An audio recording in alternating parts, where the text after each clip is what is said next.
The sun burned mercilessly over the New Mexico desert, turning the sand into a shimmering sea of heat.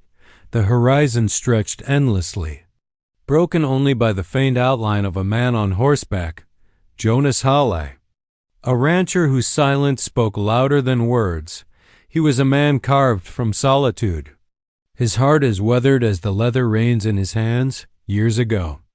He had buried not just his wife and unborn child, but also his will to live for anything beyond duty. The ranch was all he had left, a handful of cattle, a broken fence line, and memories that refused to fade that afternoon.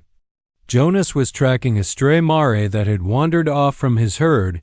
It was work that gave him purpose, the kind of task that demanded attention but asked nothing of the heart.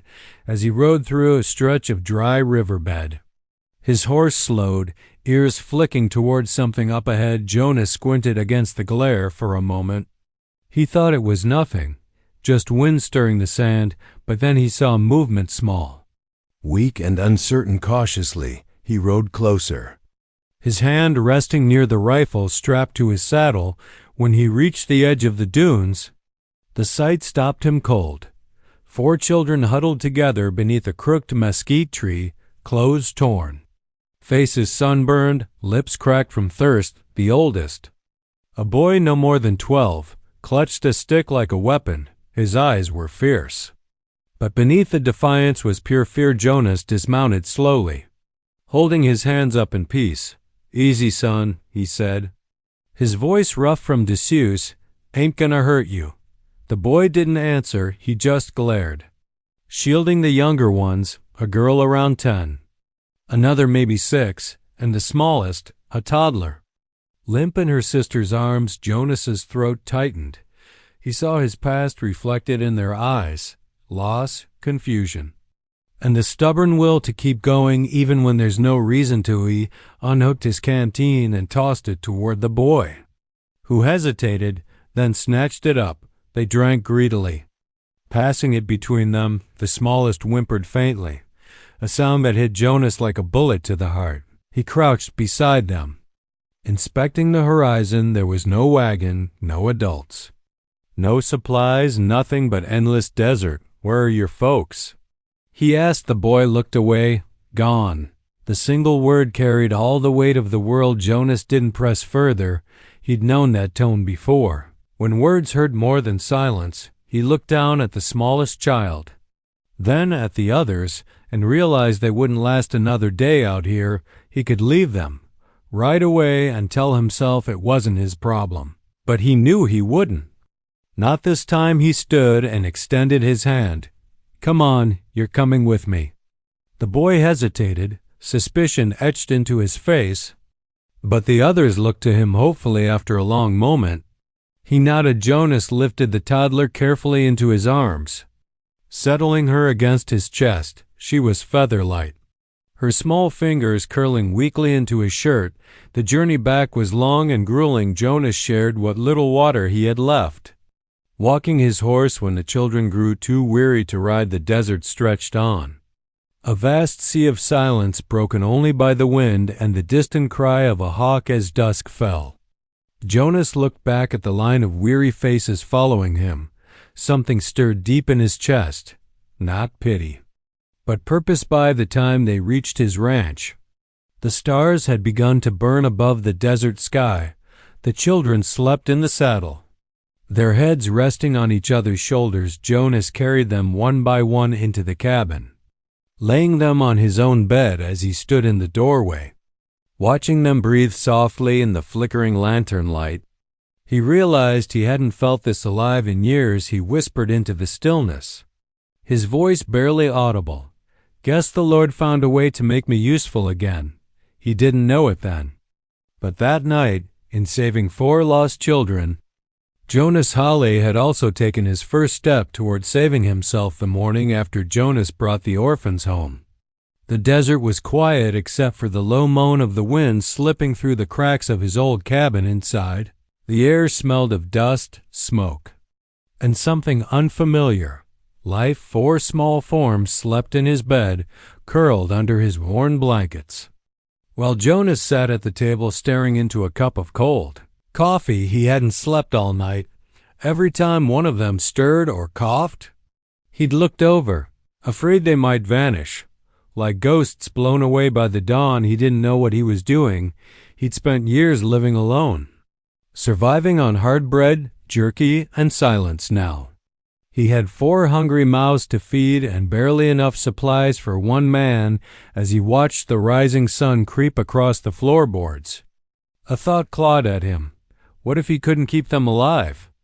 When the children finally woke, they looked around in wide-eyed confusion. The oldest boy, who still hadn't shared his name, stepped protectively in front of the others. Jonas stood awkwardly, unsure what to say. "Y'all hungry?" he muttered finally. The youngest, a little girl with curls matted by sand, nodded. Jonas set about fixing what he could: biscuits from stale flour, scrambled eggs from his last few hens. The meal was small, but when he placed it before them, their eyes lit up like they'd never seen food before. The sound of their quiet chewing filled the cabin, strange and comforting afterward. The boy finally spoke. "Thank you, mister." Jonas nodded, trying to hide the warmth that stirred in his chest. "Name's Jonas," he said. "What about you?" The boy hesitated. "I'm Eli. This is Sarah, Ruth, and baby May." He said it like a confession, each name a piece of something sacred he was finally willing to share. Jonas nodded solemnly. "Well, Eli, looks like we're stuck together a while." Outside, the wind began to howl, the sign of a sandstorm brewing. Jonas hurried to bring in firewood and close the shutters. While the children huddled inside, clutching the blankets, the storm hit with fury, rattling the cabin walls, filling every crevice with dust for hours.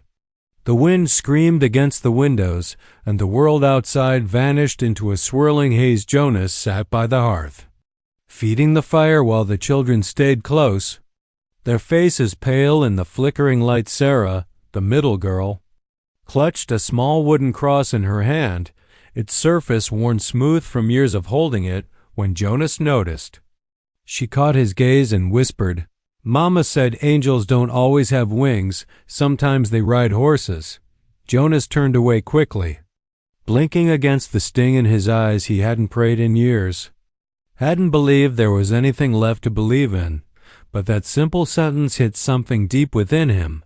He stirred the fire, his jaw tight, and muttered, "Your mama sounds like she was a wise woman." Sarah nodded solemnly. She said, "God would send someone." When the storm finally passed, the desert lay silent again. The air smelled of wet sand and sagebrush. Jonas opened the door and looked out across the battered landscape, the sun breaking through the last of the clouds behind him. Ellie was already sweeping the floor with a broom too big for his hands. While the girls tried to tidy the blankets, sit wasn't much, but it was order, it was purpose. As the day wore on, Jonas took inventory of what food was left and realized they wouldn't last long without help.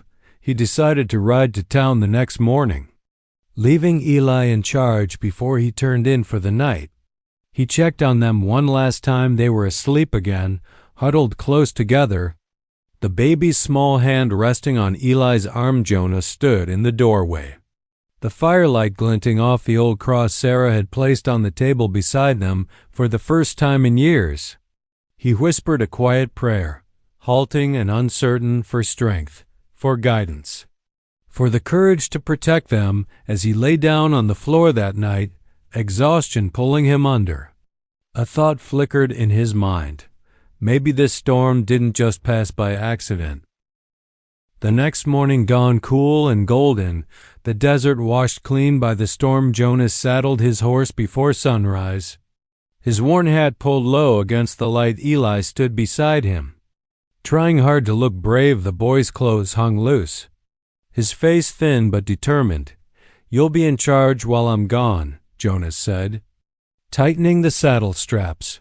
"Keep the fire low, watch your sisters, and don't open the door to anyone you don't know."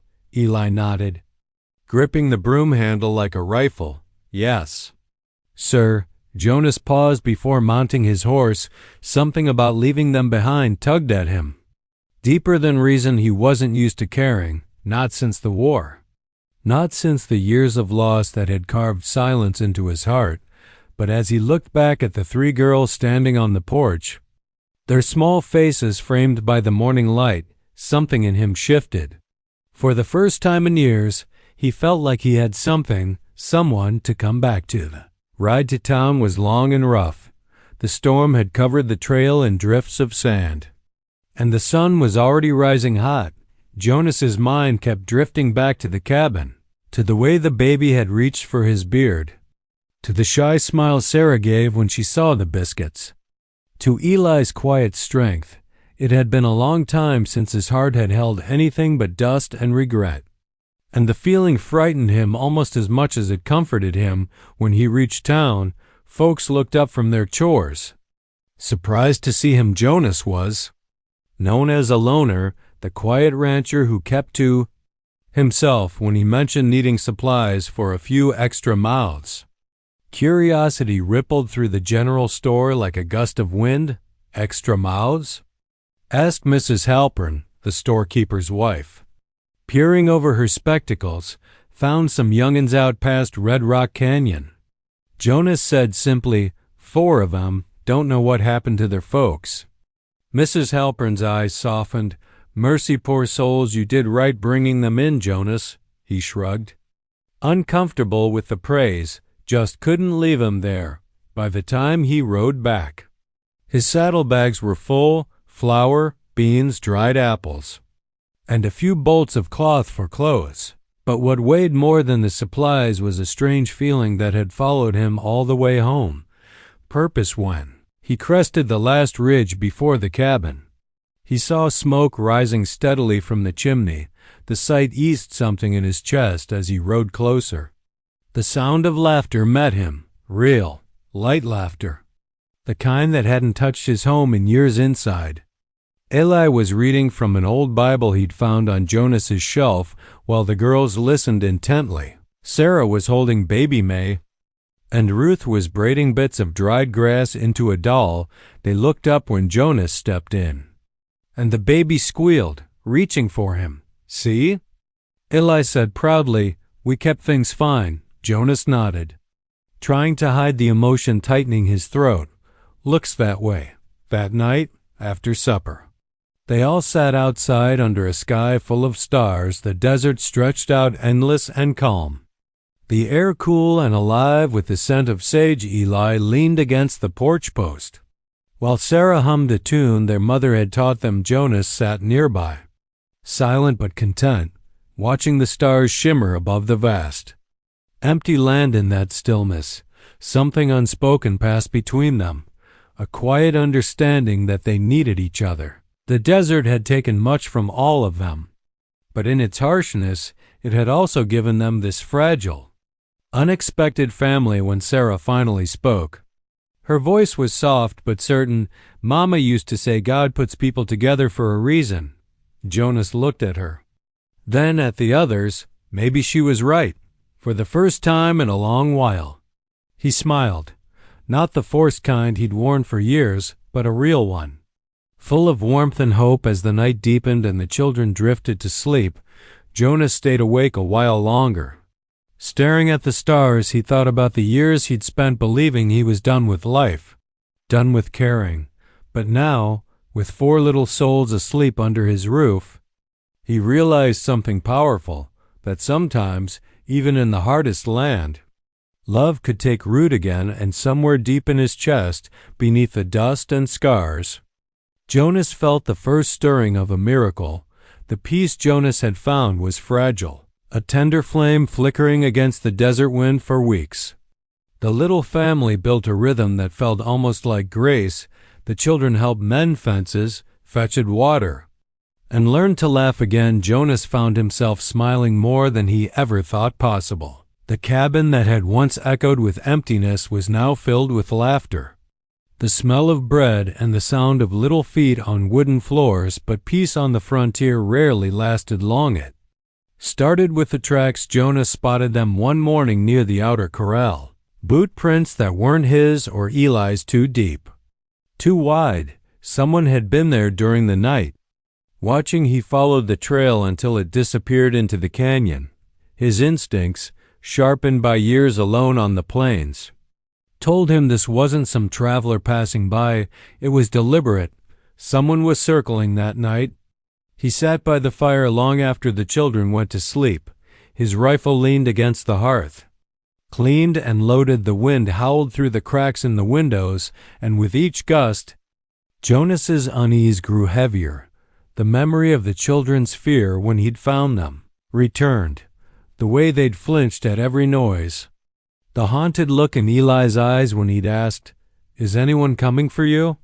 He hadn't pressed for answers then, but now he needed them. The next morning, Jonas took Eli outside while the girls played near the porch. "Eli," he said gently, "those men I found tracks of, they yours?" The boy froze, his hands tightening around the wooden bucket he carried. After a long silence, he whispered, "We ran away from them." Jonas felt the words like a punch. Who were they? Eli swallowed hard. "Men who took Mama and Papa. They said we belonged to them now. They worked us. Hit us when we were slow, when the sickness came. They left Mama to die. We ran in the night. I didn't know where else to go." Jonas's blood ran cold. He'd seen men like that before. Drifters who preyed on the weak. Outlaws who lived off the suffering of others if they'd lost the children once. They'd want them back, if only to punish them for escaping that evening. Jonas reinforced the doors, nailed the shutters, and checked his rifle twice. His old instincts returned. The soldier, the protector, the man who'd once vowed never to fight again. But this time, he had something worth fighting for 2 nights later. The threat showed itself. The sound came first, the soft crunch of footsteps outside. Too careful to be chance, Jonas rose from his chair, motioned Ellie to stay quiet, and grabbed his rifle through the window. He saw movement, 2 figures crouched by the barn. He stepped onto the porch. Voice steady as iron. "You picked the wrong place to skulk around." Silence. Then a rough voice answered, "Ain't your business." "Old man, we're looking for 4 kids. Heard they've been seen here." Jonas cocked the rifle. "Ain't seen any kids that belong to you." A tense pause followed, broken only by the desert wind. Then came a hiss of anger and a shot. The bullet splintered the porch post inches from Jonas's arm. He returned fire, his shot echoing through the canyon. The outlaws scattered, their curses fading into the night. When the dust settled, Jonas went back inside. Eli and the girls were huddled together, eyes wide. The baby was crying softly. Jonas knelt beside them, his voice low but fierce. "They won't touch you, not while I'm breathing." That night, he sat awake, watching the dark horizon through the window. The danger was far from over. He knew they'd return. Men like that always did. But Jonas also knew something else. He wasn't alone anymore for the first time in years. His fight wasn't for survival, it was for family, and that made him more dangerous than any outlaw could imagine. The morning after the gunfire, the desert was eerily quiet. The wind had calmed. The sky stretched wide and blue, but Jonas felt the weight of what was coming. He'd lived long enough on the frontier to know that men who hunted others didn't give up easily.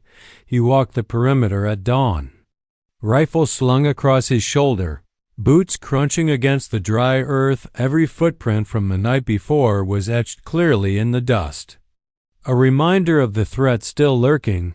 Yet when he looked back toward the cabin, where smoke rose from the chimney, and the faint laughter of children drifted out, something stirred in him that he hadn't felt in years. Hope inside. Eli was helping his sisters knead dough under Mary's watchful eye, the oldest girl, who had begun to smile again, timidly, as though remembering how even the baby, who once cried through every night, now cooed softly in her cradle. The transformation of that cabin was nothing short of a miracle. Jonas leaned against the doorframe, quietly observing them. For a moment, he forgot about danger, about loneliness. about all the years he'd spent believing his heart was too broken to love again, watching them. This small, fragile family that had stumbled into his life, he realized something extraordinary. They had saved him as much as he had saved them still. The shadow of fear lingered. The men who had enslaved those children were ruthless, and Jonas knew that if he didn't act first, the next attack could end differently. That night, after the children were asleep, Jonas sat by the fire with Eli. "We can't wait for them to come back," he said quietly. "We have to be ready." Eli's jaw tightened, the determination in his young eyes burning brighter than fear. "I'll help," Jonas nodded.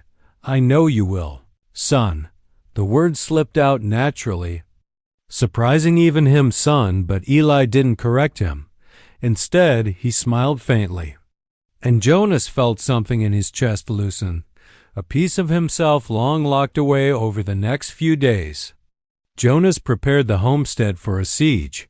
He fortified the barn, stacked water barrels against the walls, and taught Eli how to load and aim a rifle, not to kill, but to protect.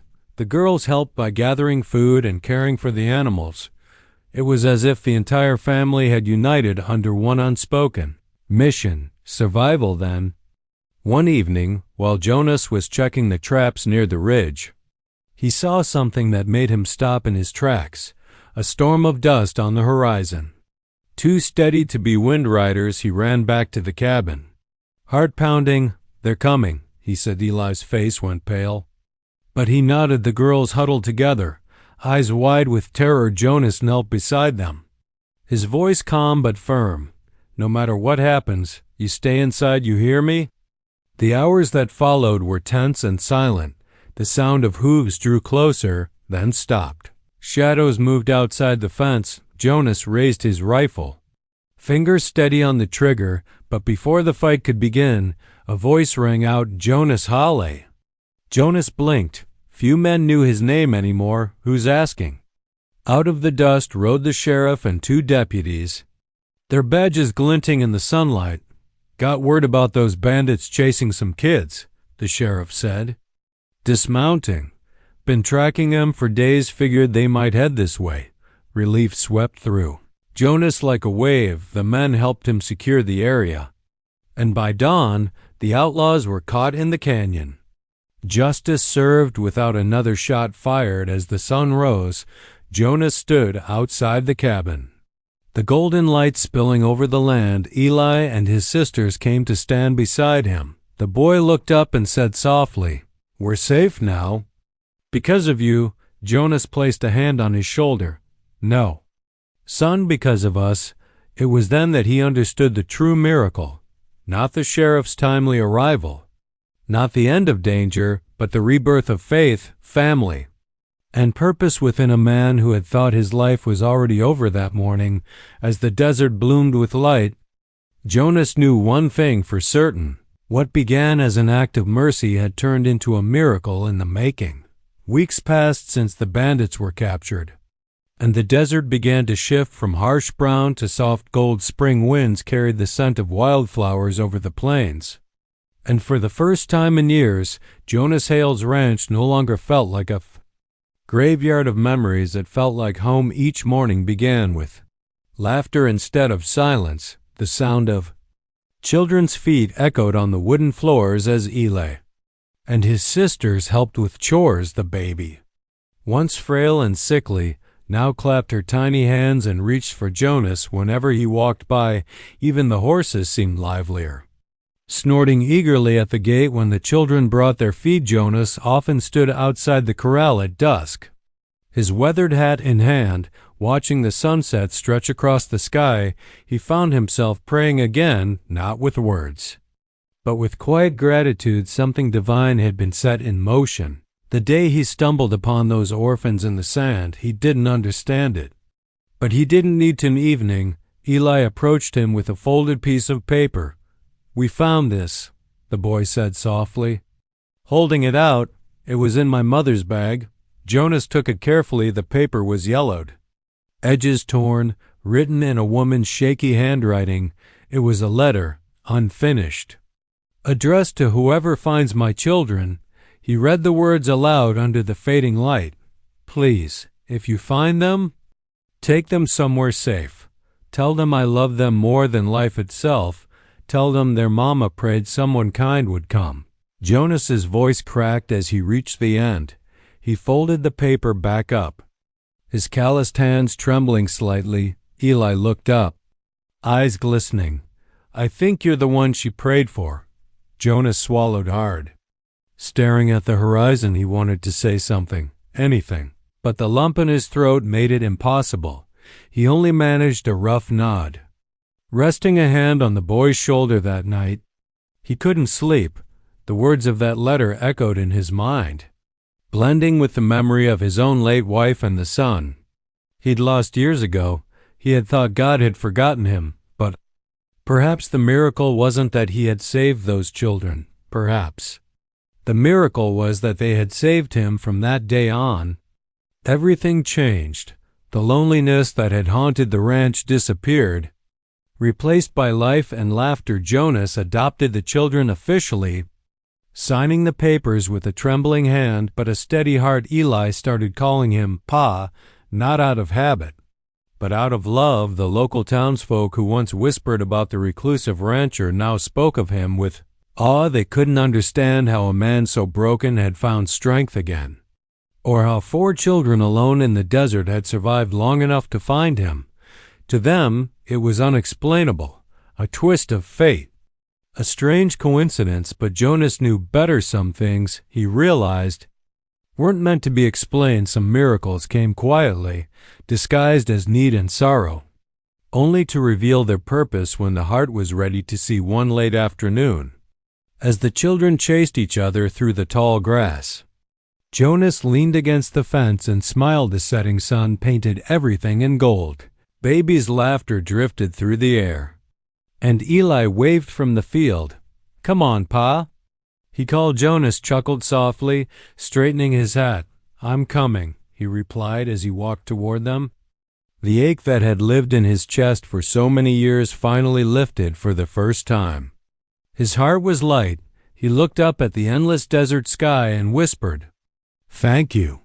There was no voice in return, no sign from above, but deep inside, he felt something move, peace, warm, steady, and whole. That night, as the stars shimmered over the quiet prairie, Jonas sat by the fire with the children huddled around him.